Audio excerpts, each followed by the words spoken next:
Video ভাইরালের ভয় দেখিয়ে এক দর্শনার্থীর কাছ থেকে টাকা আদায়ের অভিযোগ উঠেছে বেগম রোকেয়া বিশ্ববিদ্যালয়ের শাখা ছাত্রদল কর্মী শামিউল ও তার সঙ্গীদের বিরুদ্ধে।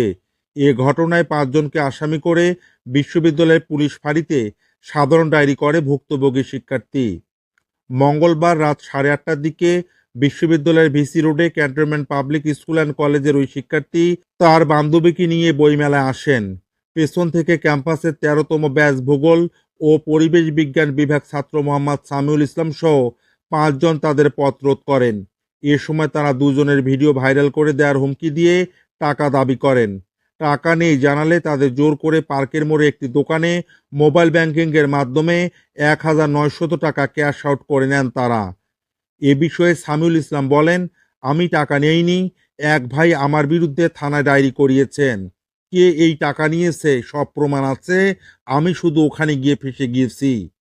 পুলিশ ফাঁড়ির ভারপ্রাপ্ত কর্মকর্তা আইজুর রহমান বলেন, ভুক্তভোগী থানায় অভিযোগ করেছেন, অভিযোগপত্রটি বিশ্ববিদ্যালয় প্রশাসনের কাছে পাঠিয়ে দেব, সেখান থেকে নির্দেশনা আসলে পরবর্তী পদক্ষেপ নেওয়া হবে।